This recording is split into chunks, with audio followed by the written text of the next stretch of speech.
বাবার বাড়ি থেকে চলে যাচ্ছি, তাই এলাম ঠাকুরদার সঙ্গে একটু ঘরে দেখা করতে। ঠাকুরদা তো এখন আরও অসুস্থ হয়ে গেছেন, একদমই বাইরে যেতে পারছে না। তো চলো ঠাকুরদাকে বলে এখন আমরা চলে যাচ্ছি। হ্যালো বন্ধুরা, কেমন আছো তোমরা সবাই? সুপর্ণা মাল্টি ব্লগে তোমাদের সবাইকে স্বাগত জানাই। ভেবেছিলাম আর কটা দিন বাবার বাড়িতে থেকে যাই, ঠাকুরদার শরীরটাও ভালো নেই, আর এদিকে বর্মশাইও অনেক তাগাদা করছে যাওয়ার জন্য। তবুও যাচ্ছিলাম না, কিন্তু আজকে যার ডাক এসেছে তার ডাকে না গিয়ে আর পারলাম না। আমার ছোটোবেলার সাথী স্কুলের বান্ধবী লক্ষ্মী 1 বছর পর এসেছে ফালাকাটায়, তাই ওর সঙ্গে দেখা করতে যাচ্ছি। সারা বছর তো ওর সঙ্গে ভিডিওতেই দেখা হয়, মানে আমার ভিডিওতে ও দেখে আর ওর ভিডিওতে আমি দেখি।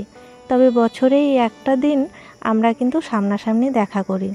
তবে এবার যখন ও এসেছে বেশিরভাগ সময়টাই কিন্তু শিলিগুড়িতে ওর দিদির বাড়িতে থেকেছে। তবে আজকে ফালাকাটায় এসে আমাকে বলল যে তুই তাড়াতাড়ি আয়, আজকে না এলে তোর সঙ্গে আর দেখা হবে না, কারণ কাল আমি চলে যাব বাবার বাড়ি জটেশ্বর, তারপরের দিনই চলে যাব অরুণাচল।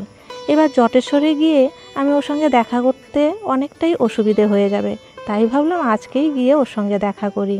তাই এই দুপুরবেলায় খাওয়া দাওয়া সেরেই বেরিয়ে পড়ছি।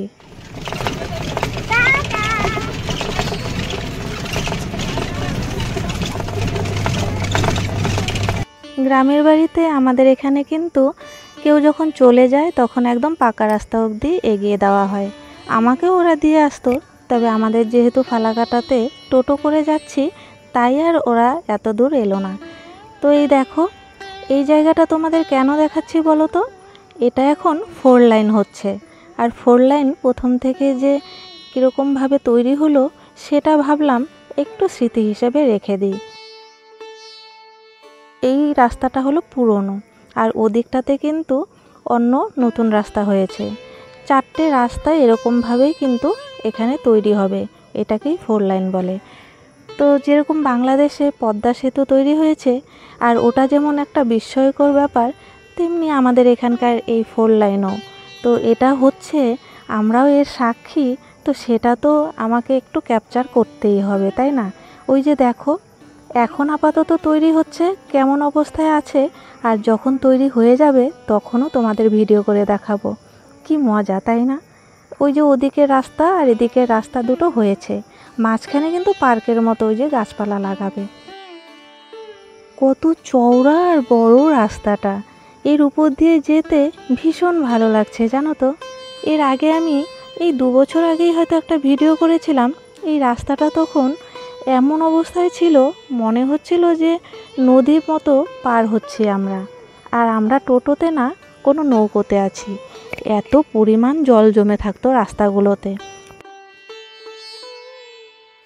রাস্তার এত সুন্দর দৃশ্য দেখতে দেখতে কখন পৌঁছে গিয়েছি ফালাকাটায় বান্ধবীর শ্বশুর বাড়িতে। তো চলো ভেতরে যাই। তবে ওই দেখো, দরজা সব বন্ধ, বাড়িতে কেউ নেই। অনেক ডাকাডাকি করছি, তারপর ছাদ থেকে লক্ষ্মীর ভাসুর নেমে এলো জামা কাপড় নিয়ে। তখন বলল যে ওরা নাকি পাশের বাড়িতে গিয়েছে, ওই ওর যা আর ওর বর সবাই নাকি দীক্ষা নিয়েছে, তাই ওখানে খাওয়া দাওয়া চলছে। তারপর লক্ষ্মীর বর এলো, এসে আমাদের দেখে বলল যে লক্ষ্মীকে ডেকে নিয়ে আসি। আমরা এই যে বসে অপেক্ষা করছি, দেখি কখন আসে।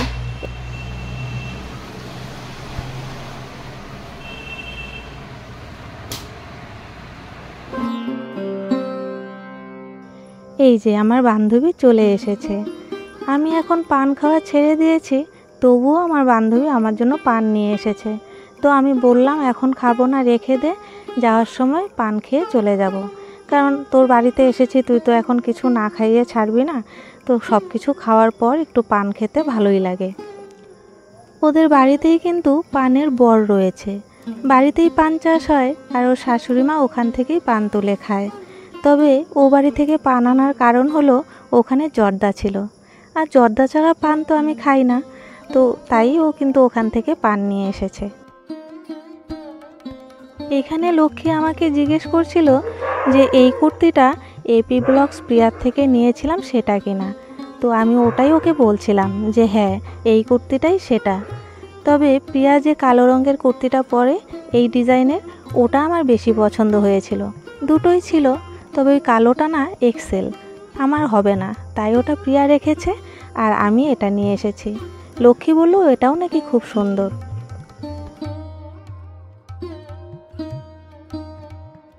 আর তোমাদের তখন বললাম না যে ওদের বাড়ির পেছনে পান চাষ হয়, এই সেই পানের বর। এদিকটাতে না শুধু পানের বর আছে তা নয়, সুপুরি গাছ, কলা গাছ, নানা রকম ফুল গাছ, আরও অনেক লাকড়ি গাছও আছে।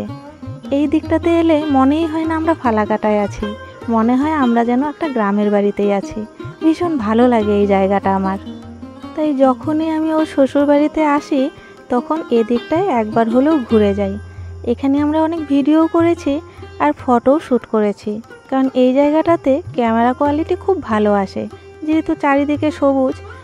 তবে আমার এই ফ্রন্ট ক্যামেরাটা না এখন খারাপ হয়ে যাচ্ছে, কেমন ঘোলাটে আসে পিকচার, তাই দেখো ভিডিওটা তেমন একটা ভালো আসেনি আর একটু লাল লালও হয়ে যাচ্ছে। তবে ব্যাক ক্যামেরাটা এখনও মোটামুটি আছে, তাই এখনও ভিডিও করে যেতে পারছি। আর কতই বা চলবে বলো, 2 বছর তো হয়েই গেল মোবাইলটা, জানি না আর কতদিন ভিডিও করতে পারবো এটা দিয়ে।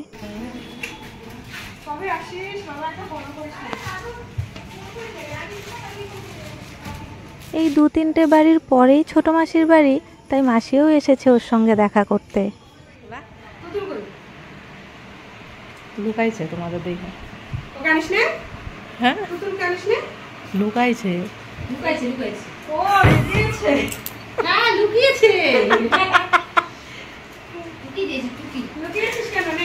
তুই যদি আবার বেড়েই হয়ে যাবি লুকানোর মানে কি?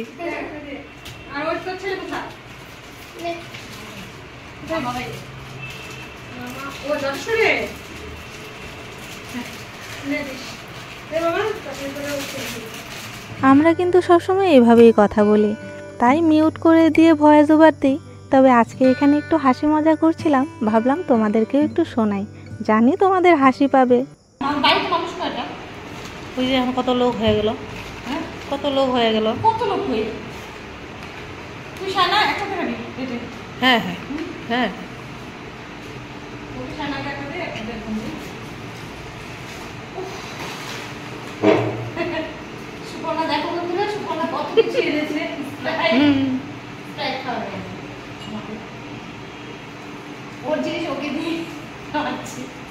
হ্যাঁ। ও বারবার শুধু একই কথা বলে যাচ্ছে, তোর জিনিসই তোদেরকে খাওয়াচ্ছি, তো একটু মিষ্টি আনি। ও কিন্তু জানে আমি মিষ্টি পছন্দ করি না, আর এখন আমার মেয়েও মিষ্টি খায় না। আর এদিকে আইসক্রিম আনতে চাইছে, তো মাসির ছেলে সঙ্গীতের আবার ঠান্ডা লেগেছে, তাই মাসি আবার আইসক্রিমও আনতে না করেছে। তো কিছুতেই নাছোড়বান্দা, বারবার বলছে একটু চা কর, চা দিয়ে সিঙ্গারা দিয়ে খাই, আর তা না হলে একটু চানা দিয়ে মুড়ি মেখে দে। তো তারপরও ও কিছুতেই মানতে চাইছে না।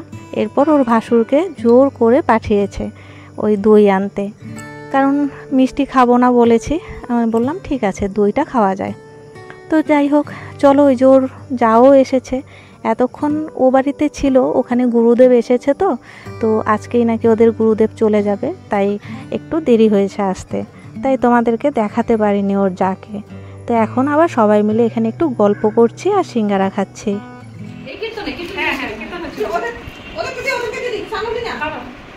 আবার কি আনাবে? এতক্ষণ তো লক্ষ্মী শুধু খাওয়া নিয়ে একই কথা বলে যাচ্ছিল, এখন আবার ও যা এসেও একই কথা বলছে, এই যে ওর বড় যা। তো যাই হোক, অনেক বলে টোলে ওদেরকে না করলাম যে শুধু দই আনতে বল আর একটু চানা এনে মুড়ি মাখা। তো এই যে দেখো, এখানে চা আর মুড়ি মাখছে লক্ষ্মী। আর আমিও চলে এলাম ওর পেছন পেছন ভিডিও করতে। 1 বছর পর দেখা, আবারও 1 বছর পর দেখা হবে, তাই যতটা পারছি ওর সঙ্গে কাটানো মুহূর্তগুলো ক্যামেরা বন্দি করছি।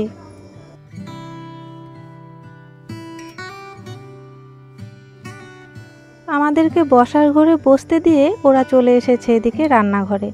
তো ওখানে কি আর মন টেকে, তাই ভাবলাম আমরাও এদিকটাতেই চলে আসি। ওদের এই ডাইনিং রুমটা না বেশ বড়, আমার তো খুব ভালো লাগে।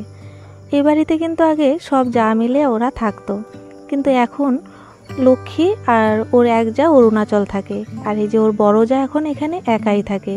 আরেক যা আছে, সে আবার পাশেই বাড়ি করেছে, ওরা 4 যা। আর এদিকে ওর বড় ভাসুরও চলে এসেছে এখানে সবার সঙ্গে গল্প করতে। বসার ঘরে উনিও বসে আমাদের সঙ্গে গল্প করছিলেন। যাই হোক, এখন এখানে একসঙ্গে সবাই মিলে আড্ডা দেওয়া হবে।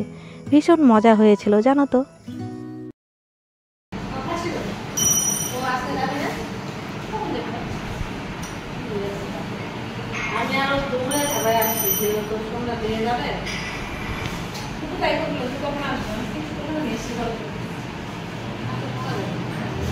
আর সন্ধেও বাবার বাড়ি যাবে বলে আমাকে তাড়াতাড়ি আসতে বলেছে।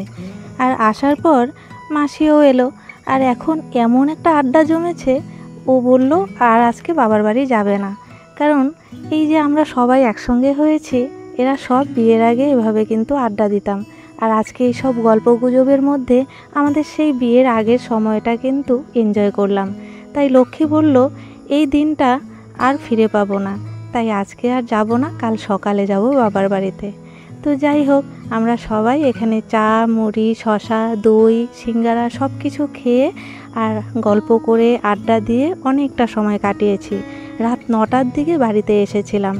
আজকে কিন্তু একটু বৃষ্টিও হয়েছিল, তাই ভয় পাচ্ছিলাম যে রাস্তায় টোটো পাবো কি না। যাই হোক, নির্ঝঞ্ঝাটে একটা টোটো পেয়ে একদম সুন্দরভাবেই বাড়ি পৌঁছেছিলাম সেদিন। এখানে ওই যে লক্ষ্মীর বর, ওর যা আর আমরা সবাই মিলে গল্প করে করে মুড়ি আর চা খাচ্ছি। বেশ মজা হয়েছিল। তো চলো, ভিডিওটা এখানেই শেষ করছি। তোমাদের যদি ভিডিওটা ভালো লাগে তাহলে অবশ্যই লাইক, কমেন্ট, শেয়ার করে দিবে। আজকে এতটুকুই, টাটা।